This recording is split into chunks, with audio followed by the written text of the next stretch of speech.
Uy. Buenas tardes otra vez, muchachos. Vamos a ver la siguiente temática, que es traumatología forense, y está muy dedicada a lo que es lesiones. Pero antes de entrar de lleno a las lesiones, debemos ver la diferencia entre trauma, traumatismo y traumatología. ¿Ok? Siempre los términos son muy importantes. La traumatología forense va a estudiar los aspectos médico-legales de los traumatismos en el ser humano. El trauma es una violencia exterior que actúa sobre el cuerpo. Es la violencia externa que va a actuar sobre el cuerpo. El traumatismo es la alteración anatómica y funcional que esta violencia causa en el organismo, ya sea por disipación de la energía dentro de la víctima, que resulta de un mecanismo penetrante o cerrado.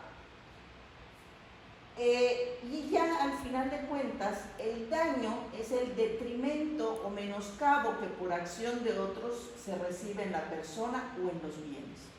Entonces vamos a retomarlo. Trauma es la violencia que actúa sobre la persona. Traumatismo es el daño, es los cambios anatómicos y funcionales que genera esta violencia. Y el daño es ya el menoscabo o detrimento o consecuencia o secuela que se va a presentar por esta acción violenta. Entonces la traumatología forense en sí va a estudiar el tipo de violencia que se va a utilizar, que es el trauma, el traumatismo, que es la lesión causada sobre el organismo, y el daño, que ya es las secuelas que van a ocasionar este traumatismo. ¿Ok? Entonces, al final de cuentas, aquí ya solo nos falta el término de lesión. La lesión se puede definir desde una visión jurídica y una visión médica. En la visión médica es el sinónimo de traumatismo. Es el cambio anatómico funcional que se va a producir por recibir esta violencia externa. Mientras que en la visión jurídica, un daño en la salud o en el cuerpo es un daño en la salud o en el cuerpo sin ánimo de matar. ¿Qué quiere decir aquí? Que en la visión jurídica la lesión es la consecuencia que va a tener el traumatismo. Si es permanente, si es temporal, si va a necesitar que se dé un castigo. Entonces hay una diferencia muy grande entre la definición de lesión, ya sea desde una visión médica o una visión jurídica. Ambas visiones se concilian si aumentamos o ampliamos esta definición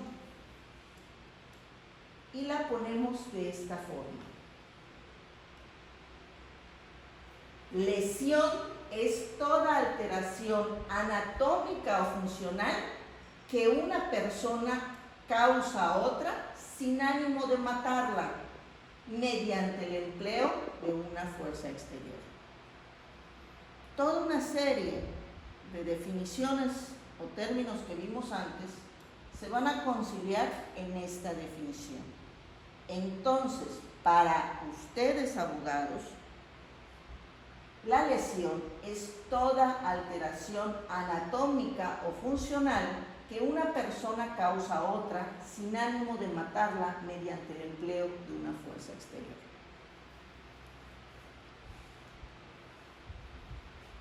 Podemos hablar del concepto histórico de la lesión.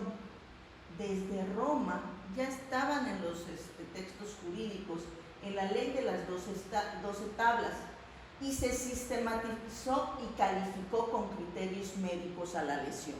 No con criterios jurídicos, pero sí con criterios médicos.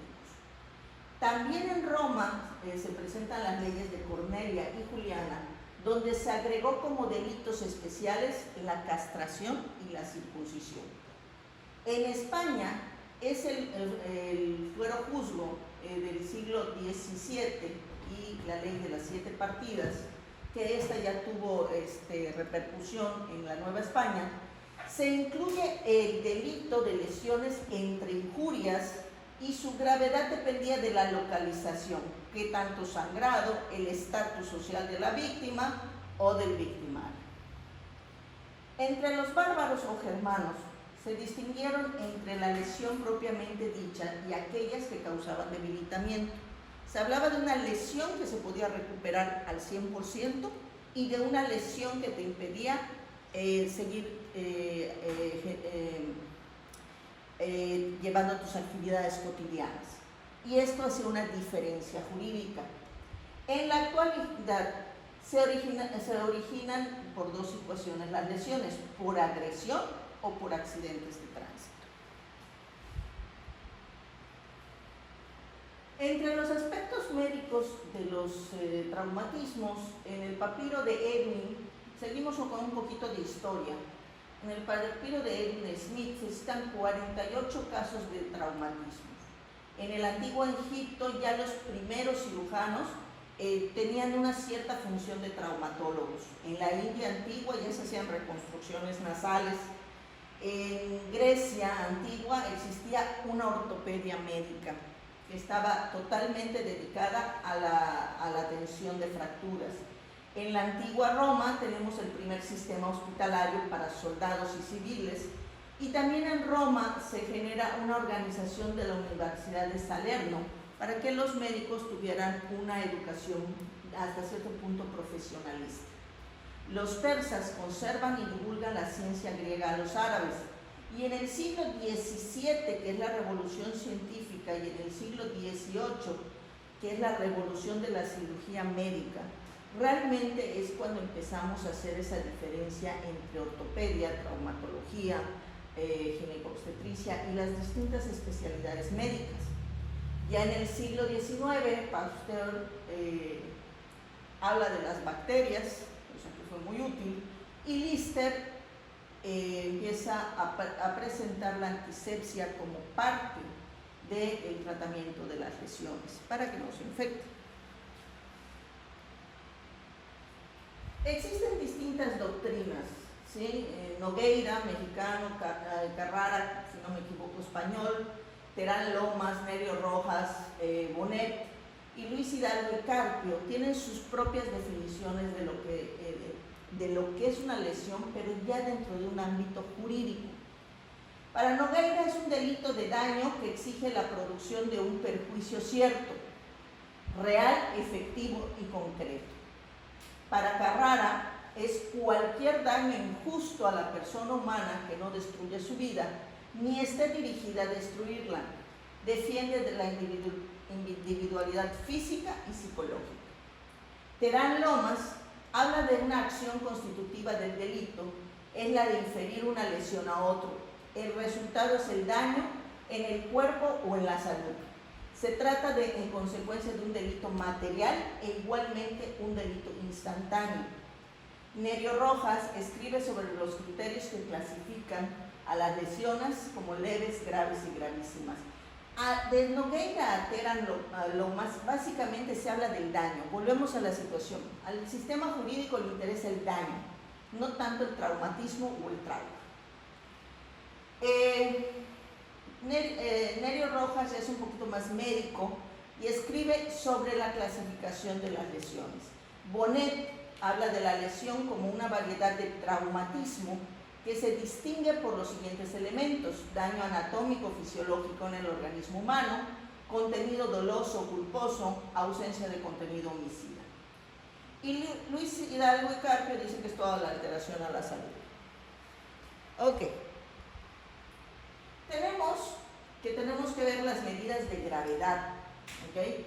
Para el criterio médico va a valorar el grado de daño de una lesión sobre el funcionamiento de un segmento corporal u órgano, así como la capacidad del individuo para mantenerse, y lo informa al tribunal. ¿Qué es lo que hace el médico? Valora qué fue lo que se dañó, qué tanto daño tuvo y si va a poder volver a ser funcional. Si va a tener que llevar un proceso de rehabilitación para conseguir esa funcionalidad, o si todavía peor, a pesar del proceso de rehabilitación, no hay forma de que se vuelva a obtener el 100% de la función. El médico va a determinar esa medida de gravedad y el juez lo califica el delito. Entonces, el criterio jurídico le va a permitir al juez o al tribunal ubicar el hecho dentro de la expresión taxativa del código, lo va a tipificar y va a aplicar la pena correspondiente. El médico define la gravedad, el abogado, juez o tribunal tipifica el tipo de delito y aplica la pena correspondiente. Después tenemos que traumatología forense, ya como definición, vamos a ver que la lesión es el equivalente de un traumatismo, de un daño, y es consecuencia de un trauma. Es básicamente la aplicación de una fuerza exterior que genera un cambio anatómico y funcional en una extremidad, órgano o segmento del cuerpo que va a generar un daño. Y vamos a tener 4 tipos de traumas: trauma mecánico, trauma térmico, trauma eléctrico y trauma químico. Hasta esta clase solamente vamos a dar generalidades con respecto al trauma. Y en ese caso, si estamos hablando de trauma, estamos hablando de la fuerza exterior que va a generar el traumatismo. El primero que vamos a ver es el trauma mecánico. Va a generar un traumatismo causado por transferencia de energía de un objeto externo en movimiento hacia los tejidos en estado de reposo, como podemos ver en este automóvil. Básicamente la persona, el individuo se encuentra quieto, el que se encuentra en movimiento es el vehículo, y en el momento en que es arrollada la persona va a tener distintos puntos de impacto.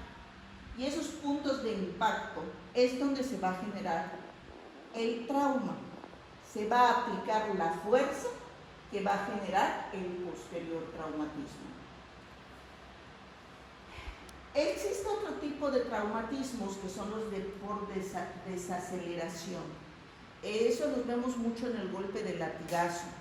Cuando una persona frena o choca, hay un movimiento primero hacia adelante y luego hacia atrás. El movimiento es demasiado rápido para que las meninges del cerebro puedan en un momento dado frenarlo. Entonces, cuando la cabeza va hacia adelante, el cerebro empieza a ir hacia adelante. Pero en el momento en que la cabeza empieza a ir hacia atrás, el cerebro sigue yéndose hacia adelante. ¿Sí? Y este es el traumatismo por desaceleración. No tiene tiempo de seguir al segmento corporal. El cuerpo humano tiende a absorber la energía, ya sea por la elasticidad de los tejidos blandos o la rigidez de la estructura ósea. Aquí siempre les pongo 2 ejemplos. Podemos tener un poste de Telmex de madera y podemos tener un poste de la Comisión Federal de concreto. De primera instancia, para nosotros es más duro el de concreto, pero en el momento en que sufre un impacto de alta velocidad de un auto, simplemente el concreto se fractura, tiene menor capacidad de distribución de esa fuerza. Mientras que un poste de teléfonos de madera, en el momento en que lo impactas, sí va a sufrir una lesión, definitivamente, pero siempre queda a la mitad y sigue manteniendo los cables. Es más factible que te caiga encima un poste de luz que un poste de Telmex. ¿Y por qué? Porque la distribución de las fuerzas es mejor en el tejido mientras más blando sea. Cuando un cuerpo humano recibe un impacto, cada una de nuestras estructuras tiene una capacidad de distribuir la fuerza del impacto. El tejido blando mucho más fácilmente que el tejido óseo, ¿sí? Y por consiguiente va a tratar de distribuir la fuerza y el golpe para impedir un daño mayor. Cuando la intensidad de la fuerza aplicada excede la capacidad de los tejidos para adaptarse o resistir, que es lo que les decía, cuando el cuerpo no puede distribuir esas fuerzas, se produce el traumatismo. Si seguimos la ley física de la energía cinética, la energía es directamente proporcional a la masa del agente o arma y al cuadrado de la velocidad. ¿Esto qué quiere decir? Que mientras más grande sea el agente y mayor velocidad tenga, más daño va a producir de manera general al cuerpo. Pero en el caso, por ejemplo, de una bala, que es muy pequeño, ¿sí? La masa del agente es muy pequeño, pero su velocidad se excede. Y entonces, en la zona donde impacta una bala, produce un daño mayor. Por la velocidad.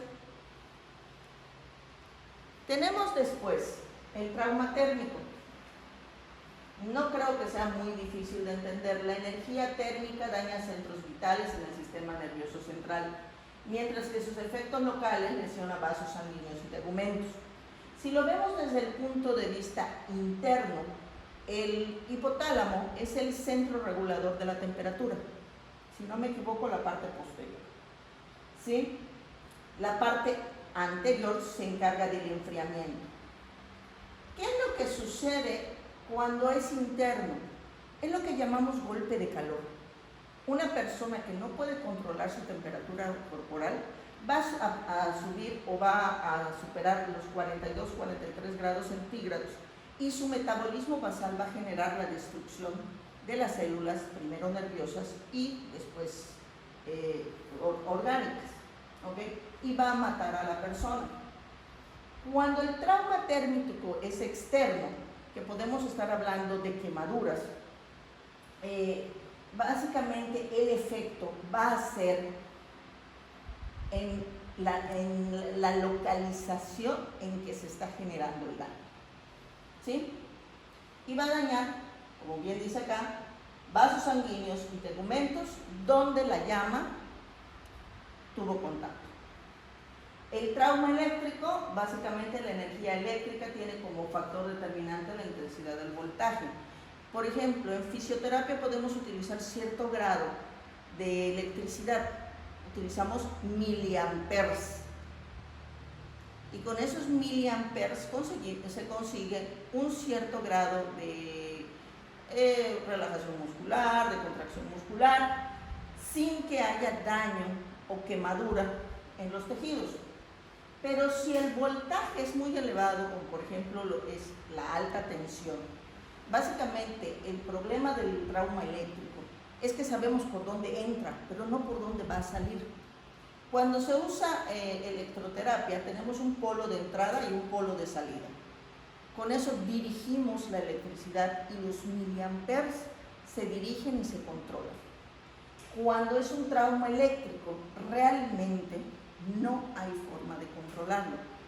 Vamos a tener la entrada, vamos a saber el punto de entrada, alta tensión, vamos a tener totalmente calcinado la extremidad que haya tocado la alta tensión, pero no sabemos por dónde va a salir ni qué partes del cuerpo va a tocar y por lo tanto qué órganos internos. En el trauma químico, los tóxicos pueden tener un efecto local sobre las mucosas, que es el efecto cáustico, y un efecto sistémico luego de que son absorbidos y difundidos por la circulación. ¿Sí? Vamos a poner una situación muy particular. Vamos a hablar del efecto local de los tóxicos o cáusticos. El cloro o el ácido muriático. Hay gran cantidad de personas que eligen para suicidarse la ingestión de ácido muriático o de cloro. En el estómago puedo decirles que no hubiera generado ningún problema. El pH del estómago es mucho más ácido que el ácido clorhídrico o que el ácido muriático.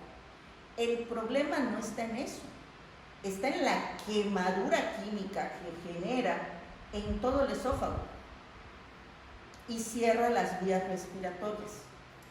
Realmente, si vas a elegir una forma de morir dolorosa, es esa. Porque además es muy factible que no mueras, que llegues al hospital, te atiendan y lo único que tengas es una esofagitis por reflujo el resto de tu vida. Y el efecto sistémico, luego de que son absorbidos y difundidos por la circulación, ¿hay algún tipo de sustancias que nos puede generar cierto grado de problemas, ¿no? Por ejemplo, el cianuro es una de las sustancias que por muchos años se utilizó para envenenar, porque en realidad en pequeñas cantidades solamente tenían conflictos gastrointestinales. Y después de eso, pues empezaban a presentar cada vez más detrimento de la salud de la persona hasta que éstas fallecían. ¿Sí? Entonces ese ya es un tóxico de efecto sistémico.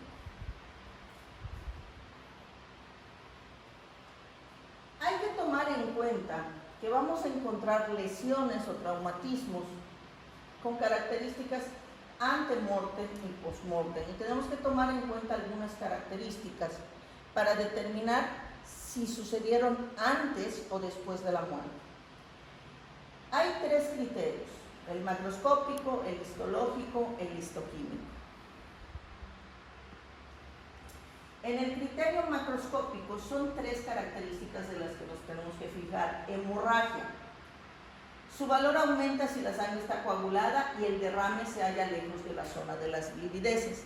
Si la persona tuvo un traumatismo antes de morir, que lo vimos en la clase pasada, lo que es una equimosis, va a haber una hemorragia, va a haber un moretón, pues, y además la sangre va a estar coagulada. Mientras más lejos se halla este equimosis de las livideces, quiere decir que es una lesión antemortem. La coagulación normalmente es antemortem si es completa y se caracteriza por mayor adhesividad de los tejidos. Se lava la zona donde se considera que hay una coagulación y se va a adherir todavía la herida. Esto quiere decir que la lesión fue antemortem. La retracción de los tejidos es especialmente en tejido conjuntivo y muscular. La herida antemortem presenta bordes retraídos en diferentes grados y en la sección postmortem muestra separación uniforme. ¿Sí? Esto quiere decir, al final de cuentas, que antes de morir los tejidos como que se arrugan, mientras que cuando ya es una lesión postmortem, tú haces el tajo y quedan los bordes totalmente limpios. En el criterio histológico nos va a interesar la infiltración de los bordes traumáticos por leucocitos polimorfonucleares. Requiere una sobrevida de la víctima de 4 a 8 horas después de producida la lesión. Esto es un poquito más celular, es un poquito más microscópico. Cuando tú haces una cortada, lo primero que va a correr son los factores de coagulación, pero después de eso va a ir leucocitos polimorfonucleares para generar precisamente la costra. Si todavía alcanzaron a llegar los leucocitos polimorfonucleares a la lesión, quiere decir que la persona estaba viva y que lo más que pudo pasar es que fue 4 a 8 horas antes de la muerte la lesión. El criterio histoquímico identifica sustancias químicas y establece su significado en tejidos y células. Por lo común se identifican algún tipo de enzimas. La herida presenta dos zonas, una central con actividad enzimática decreciente en el tejido conjuntivo y otra periférica en la actividad de los fibroblastos, que aumentan en un lapso de 1 a 8 horas. Ambas zonas se pueden apreciar 5 días después de la muerte. Quiere decir que histoquímicamente todavía vamos a encontrar enzimas en la zona de lesión. Se usa cuando la sobrevida fue de 1 hora. Bien. Los términos importantes. Tenemos que ver que existen 2 tipos de curación de heridas. Primera intención y segunda intención. La primera intención se produce en heridas de bordes regulares, sin infección, de modo que el coágulo de sangre sella el defecto, en heridas quirúrgicas donde se afrontan los bordes por medio de suturas y están presentes los elementos de inflamación aguda. Eso es, digamos que una curación o de la normal, la que normalmente vamos a presentar. La curación de heridas en segunda intención tiene lugar en heridas con gran pérdida de tejido o aquellas complicadas por una infección. Es el método natural de la curación de heridas cuando se pierde un segmento grande de piel. La mayor cantidad de tejido es de degranulación. Bien, vamos a ver unas imágenes para que nos quede más claro. Esta es la cicatrización en primera intención. El corte es liso, no hay infección y empieza inmediatamente a adherirse los bordes con un sistema pegajoso, ¿sí? Que es el líquido trasudado, y esto va a permitir que la cicatrización se dé de manera natural. Esto quiere decir que la cicatrización empieza del centro hacia abajo y hacia arriba. Esa es la natural, sin suturas. Cuando es con una sutura es diferente, pero lleva el mismo sistema. Se limpian muy bien los bordes, se afronta la piel, se sutura y entonces la cicatrización o la curación es de la superficie al centro. En la segunda intención, si se dan cuenta, es un triángulo la lesión, se perdió aproximadamente 3 o 4 milímetros, vamos a poner 1 centímetro de piel, ¿ok? Esta lesión no va a curar igual, va a empezar a curar desde la profundidad, que es donde tiene más cercanía a los tejidos, hasta la superficie. Cuando hay todavía una infección, esto es más tardado. Se tienen que estar limpiando los bordes constantemente para que se siga dando este cierre de adentro hacia afuera. Otro término importante es que existen distintos tipos de cicatrización. Tenemos la queloide, que es una cicatrización patológica, que básicamente son brillantes, redondeadas, dan comezón y exceden el área lesionada. Si tú te hiciste un corte de 1 centímetro, la cicatrización va a ser de 3, ¿sí? Contienen fibras colágenas densas, se debe a un proceso inmunológico. Es algo natural, es algo genético. Este tipo de cicatrización la vas a hacer porque tú genéticamente lo tienes determinado. Curiosamente, mucha gente se hace cirugías plásticas para quitárselo. Se quitan los 3 centímetros de la cicatriz y aparecen 6, porque genéticamente haces una cicatrización queloide. La cicatrización patológica o hipertrófica es una superficie irregular, no pruriginosa y limitada a las áreas de lesión. Se debe a un proceso tormentoso de cicatrización que termina con múltiples episodios de proliferación de tejido conjuntivo. Un caso que vi al respecto es básicamente, precisamente este es de una cesárea en corte de bikini, ¿sí? De una persona que se le hizo este tipo de cesárea. Esta persona tuvo una infección y hubo que generar una cicatrización en segunda intención. Esa cicatrización en segunda intención hizo que quedara una cicatriz muy marcada del mismo tamaño de la incisión quirúrgica, un poquito más gruesa, inflada, no le daba comezón, no le daba molestias, pero había sido tan tortuosa su recuperación, su cicatrización, que por esa razón quedó una cicatriz marcada. Las cicatrices en el derecho penal en el rostro, artículo 290, habla de la marca indeleble y de la deformación permanente. No se borra en el caso indeleble y debe reunir los siguientes criterios: altera la armonía y simetría del rostro, es muy visible a distancia mínima de 50 centímetros y permanente. Es deformante, pero no desfigura. En la deformación permanente, los criterios para clasificarla es que afea, desfigura o convierte el rostro en algo repugnante. Es totalmente visible a larga distancia y tiene una repercusión anatómica y funcional para poder deglutir, para poder hablar, para poder respirar. Afecta la mímica y la expresión facial porque involucra los músculos de la cara. Y como siempre hay que ponerles imágenes, aunque esta es de una película, esta es una cicatriz indeleble, ¿sí?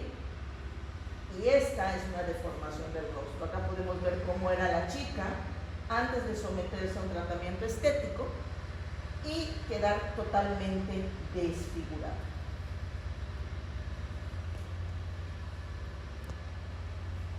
Las lesiones que ponen en peligro la vida se encuentran en el Código Penal Mexicano, artículo 293, a menos de que haya cambiado.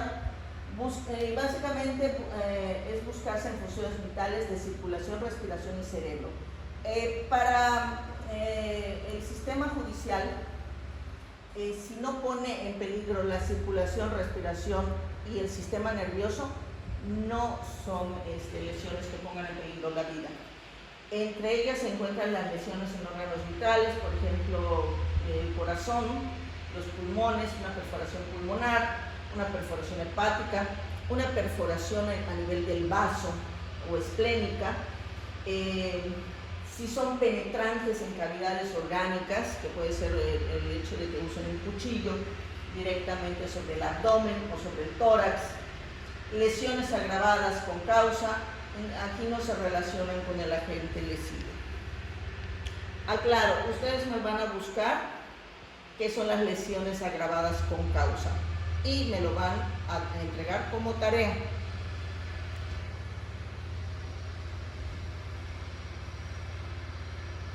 Las complicaciones más comunes de las lesiones es el choque, que puede ser hipovolémico, cardiogénico. Choque hipovolémico, que es el más común en un accidente de tráfico. Si en un momento dado hay una sección de la arteria femoral, la pérdida de sangre es muy rápida, tienes entre 30 minutos a media hora para que la persona se desangre. El embolismo, que es cuando básicamente se desprende un ateroma y tupe alguna arteria del corazón o del cerebro. La hemorragia, que terminaría en choque hipovolémico, y una infección debido a la magnitud de la lesión. Son las complicaciones más frecuentes.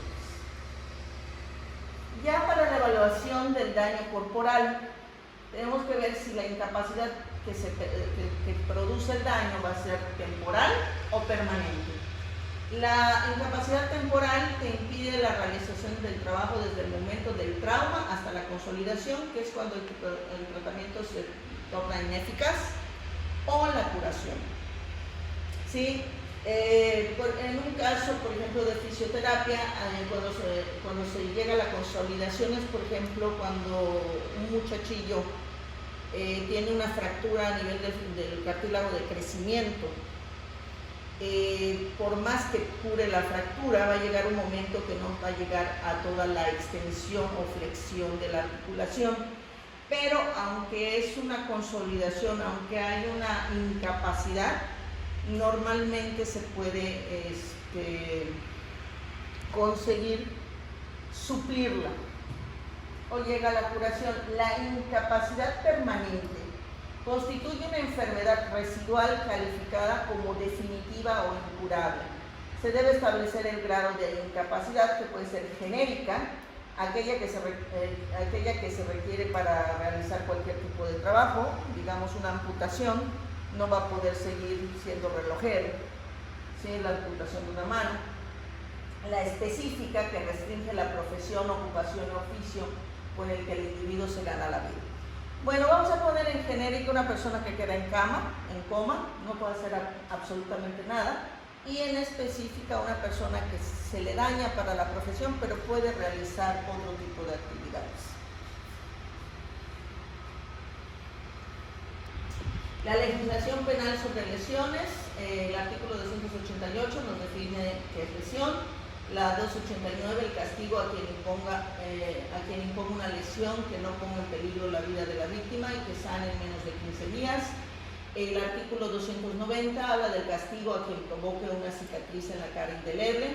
El 291 habla del castigo a quien infiere una lesión permanente visual, auditiva, comunicativa o psicológica o inhabilite las extremidades. El artículo 292 habla del castigo por ocasionar una lesión que produzca una incapacidad parcial o total. Y el 293 habla del castigo a quien provoca lesiones que pongan en peligro la vida de la víctima. Por favor, hagan una revisión de ellas, porque ustedes son abogados. Y por último, pues la tarea. Terminamos con 3 tareas. Una es la lesión con causa. Otra es que revisen los artículos que les acabo de mencionar. Y el último es este cuestionario, este pequeño cuestionario, que es una lesión, qué es incapacidad, causa de incapacidad para las labores habituales y para el trabajo. Es una lesión que ocurrió mientras la víctima estaba con vida, qué características debe tener.